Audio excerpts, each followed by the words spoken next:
नमस्कार। देश प्रदेश में आपका स्वागत है। सतीश झा।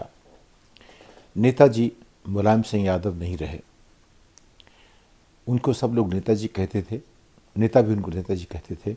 इससे अंदाज होता है आपको कि कितने बड़े नेता थे। उत्तर प्रदेश से जब मैं देखता हूँ उन लोगों में जिन्होंने राज्य और केंद्र को केंद्र में फ़र्क ज़्यादा समझा नहीं, उन लोगों में मुलायम सिंह यादव का नाम काफ़ी ऊंचा है। वैसे तो उत्तर प्रदेश ने कई प्रधानमंत्री देश को दिए हैं, कई केंद्रीय मंत्री, महत्वपूर्ण केंद्रीय मंत्री पंत जी के समय से लेकर के अब तक आए हैं, लेकिन मुलायम सिंह यादव ने अपनी छवि एक अलग तरह की राजनीति से बनाई, जो अपने आप में एक उपलब्धि है। एक तरह से मानिए तो एक बड़ी उपलब्धि है। वो समाजवादी थे, वो लोहिया के अनुयायी थे, जनेश्वर जी के साथ चलते थे और उनको गुरु मानते थे। और उनकी जो ज़मीन से जुड़े नेता की तरह छवि थी, उसमें उन्होंने जो मूल्य थे उनको आगे रखा। मैं जब भी देखता हूँ नेताओं की बात सुनता हूँ, सोचता हूँ, देखता हूँ कहाँ से आए थे, कहाँ पहुँचे हैं। उनकी जो ज़मीन से जो शुरुआत होती है कुछ लोगों की और जिस ऊंचाई तक पहुँचते हैं, उसमें सिर्फ एक चीज़ हमें खटकती है कई बार कि ये करने के साथ साथ उनके पास जो समृद्धि कहाँ से आ गई। और वो बात इस तरह हमारे समाज में और राजनीति में एक तरह से उसका एक चरित्र बन चुकी है कि उसका हम अब वर्णन करना भी नहीं चाहते, क्योंकि उससे जो नेता की जो दूसरी प्रतिभाएं हैं समझ में नहीं आती। तो मुलायम सिंह यादव ने भी, उनके पास काफ़ी समृद्धि भी आई राजनीति के साथ, लेकिन वो सबके साथ जो भी सफल होते हैं वो जुड़ जाती हैं, कम से कम राजनीति में। उसके अलावा आप देखें तो उनमें कुछ चीज़ें जो बहुत सामने आती हैं सबके। एक ही कद्दावर नेता थे, एक निडर भी थे, और एक तरह से देखें तो उन लोगों में से जिन्होंने समाजवादी राजनीति की, उत्तर प्रदेश में जड़ मजबूत की, उनमें उनका नाम सबसे आगे रहेगा। जब मैं बड़ा हो रहा था तो नाम सुनता था जयप्रकाश जी के अलावा जो नाम आते थे, अच्युत पटवर्धन, कृपलानी जी और इस तरह के लोग, उनका नाम आया करता था। वैसे उसमें एस एम जोशी भी थे, लेकिन कोई जॉर्ज फर्नांडिस शायद सबसे बड़े नेता थे उस समय में समाजवादी पार्टी के, या समाजवादी मूल्य के, उनकी समझ के।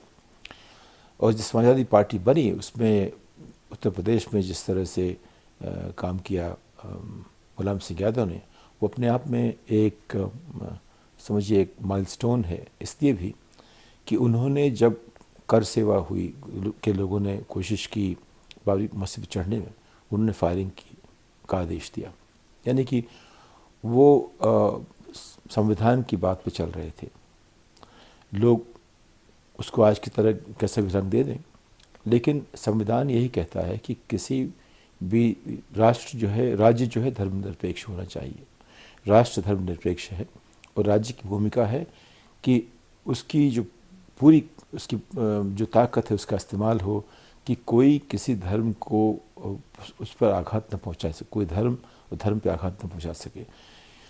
वहाँ पे उन्होंने जब फायरिंग की इजाज़त दी तो उससे उनकी सरकार ज़रूर गिर गई, लेकिन साथ में लोगों ने माना कि वो जो चीज़ सही थी उसके लिए अपनी सरकार खोने के लिए तैयार थे।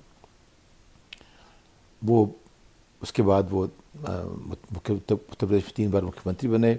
उनका बेटा बना उनके नाम पे, और अखिलेश यादव ने भी अपनी जगह बना ली है अब।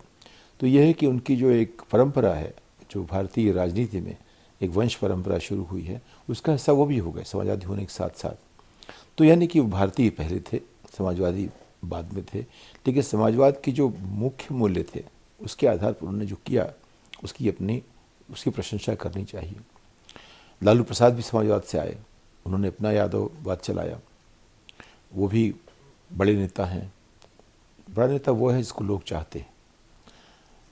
उस हिसाब से देखें तो मुलायम सिंह और लालू यादव दोनों बड़े नेता हैं, और दोनों के बेटे भी अब नेता बन गए हैं। तेजस्वी उधर और अखिलेश इधर उत्तर प्रदेश में। तो जो उत्तर प्रदेश और बिहार की राजनीति में मुलायम सिंह का जो और तेजस्वी, वो सिर्फ लालू के बेटे नहीं हैं, वो उनके नाती भी हैं मुलायम सिंह के। तो ये जो एक राजनीतिक परिवारवाद चल रहा है, उससे अगर आप अलग हट जाइए और समृद्धि से अलग देखिए, तो उनमें नेतृत्व की जो क्षमता थी, ये एक साधारण परिवार से आए और उन्होंने अपनी बात लोगों तक पहुंचाने की कोशिश की।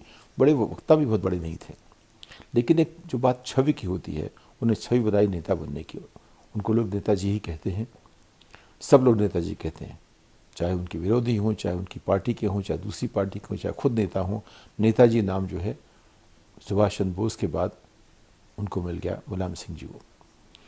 तो मुलायम सिंह जी में हमने जब देखा, बहुत लोगों ने उनकी तारीफ़ की, उनकी चरित्र की, उनके व्यवहार की।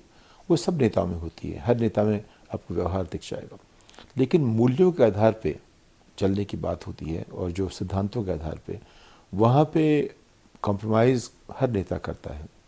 राजनीति का मतलब है कि हमें तमाम लोग साथ लेके चलना है। जब आप सबको साथ लेके चलेंगे तो उसमें सिर्फ एक रास्ते पे चलने की गुंजाइश बहुत कम हो जाती है। उसमें उन्होंने जो भी कॉम्प्रोमाइज़ किए हैं, लेकिन जो सबसे बड़ा कॉम्प्रोमाइज़ करने का था जब बाबरी मस्जिद का वक्त, तो वो खड़े रहे। लोग उनको याद करते हैं इसलिए भी कि उन्होंने रक्षा में रक्षा मंत्री की तरह एक फ़ैसला किया कि जो भी शहीद होगा हमारे सैनिक, उसकी जो राज सम्मान से था उसको शरीर, पार्थिव शरीर लाया जाएगा उसके गांव में, उसके शहर में, उसके घर पे, उसका सम्मान राजकीय होगा। ये अपने आप में छोटी बात किसी को लगे, लेकिन इससे काफ़ी हौसले बढ़ते हैं और लोगों को समझ में आता है कि हम देश के लिए जीते हैं और देश के लिए अपनी जान देते हैं। तो उनमें जो और जो उनकी खूबियाँ थी, वो सबसे मिल के चल देते थे। वो सभी लोग मानते हैं कि अगर देश में जनता परिवार न टूटता तो मुलायम सिंह यादव देश के प्रधानमंत्री के बहुत एक उम्मीदवार होते या बन सकते थे। उनके नाम पे उनसे विरोध करने वाले बहुत कम लोग हैं, सबको देखिए मिला के तो। और उन्होंने जिस तरह से एक समीकरण बनाया उत्तर प्रदेश में मायावती के साथ भी, अगर भाजपा को रोकने में कोई सफल हुआ था उत्तर प्रदेश में, तो वो मुलायम सिंह, जो जनसंघ की बात करी, जनसंघ से लेकर के जो रास्ता खुला था, उसमें मुलायम सिंह ने दोनों को काट दिया एक तरह से देखिए। लेकिन भाजपा की जो अपनी ज़मीनी पकड़ है वो बहुत मजबूत है, तो वो उनका रिश्ता ऊपर नीचे चलता रहा। लेकिन कांग्रेस, जब से मुलायम सिंह वहाँ की राजनीति में आए, कांग्रेस का पत्ता बिल्कुल साफ हो गया। अब वहाँ इक्के दुक्के भी उनके विधायक नहीं हो पाते और सांसद भी कुछ इक्के दुक्के ही हैं। और सबकी वजह है मुलायम सिंह ने जो राजनीति शुरू की, जो नीति परक, कोई मूल्य परक, संविधान परक और समाजवादी के हिसाब से थी। उसमें जो कांग्रेस की जो विकृतियाँ थीं उनसे थोड़ा बचे, जो जनसंघ की विकृतियाँ उनसे बचे। लेकिन उन्होंने जो रास्ता निकाला, उस पर भी जो अपने कॉम्प्रोमाइज़ किए, वो सब एक हद तक देखिए जब अखिलेश बने मुख्यमंत्री, तब जो दिखा, यानी कि सत्ता हमारे यहाँ चाहे जो भी पार्टी आए, मोटे तौर पर वही रहती है, खाली किस दल का प्रभुत्व हो, किस वर्ग का प्रभुत्व वो दिखता है। मुलायम सिंह का नाम हो गया था एक तरह से कि वो मुसलमानों के समर्थक थे। मुसलमान लोगों के लिए, नेताओं के लिए वो ऐसे नेता थे जो उनके पास जा सकते थे। और हमेशा उन्होंने कोशिश की, जैसे उन्होंने कहा था कि मस्जिद को मैं किसी को मस्जिद गिराने नहीं दूंगा, और उस पर फायरिंग करना, 30, 40, 50 लोगों की मौत होना, ये छोटी बात नहीं थी। ये कोई भी कमज़ोर नेता नहीं कर सकता था, जिसको ज़रा भी अपनी कुर्सी की चिंता होती वो नहीं कर सकता था। तो उन्हें कुछ चीज़ें इस तरह की दिखाई कि वो कुर्सी से उनको चाहिए सत्ता के लिए, लेकिन सिर्फ कुर्सी के लिए सब कुछ करने को तैयार नहीं थे वो। तो उन ज़मीनी नेताओं में जिन्होंने देश की राजनीति में एक परिवर्तन लाने की कोशिश की, उनमें उनका नाम था। ठीक है, उनका दक्षिण में उनका प्रभाव नहीं था, लेकिन उत्तर प्रदेश, लखनऊ और दिल्ली का जो रास्ता है उनके लिए बहुत छोटा हमेशा रहा।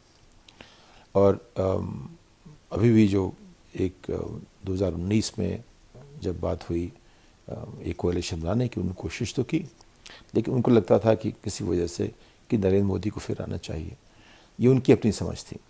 उसमें क्या समीकरण थी हमें पता नहीं है, लेकिन वो सोनिया गांधी के सामने ऐसा कहना वो भी अपने आप में एक बड़ी बात थी कि उनके सामने खड़े होकर कहना कि 2019 में वही आएंगे, हम उम्मीद करते हैं कि वो आ जाएं, ऐसा आसान बात नहीं थी। तो मुलायम सिंह यादव जो उत्तर प्रदेश की राजनीति में अपने अपने एक हिसाब से एक तरह से मान लीजिए कि एक माइलस्टोन है, और उनके बाद की जो राजनीति है वो उनके बिना आप नहीं समझ सकते। मायावती ने भी उनके साथ जुड़ के जो आगे काम किया, उन्होंने बड़ा काम किया, उन्होंने एक वर्ग के राजनीति की। तो ये लोग जो है सब लोग किसी न किसी वर्ग के होकर रह गए, पूरे राज्य के नहीं हो पाए। लेकिन मुलायम सिंह ने जो एक सिलसिला शुरू किया कि जो संवैधानिक ढंग से मुसलमानों को जो उनकी जगह मिलनी चाहिए, उनको जो एक संरक्षण दिया, वो अपने आप में ये बहुत बड़ी बात थी।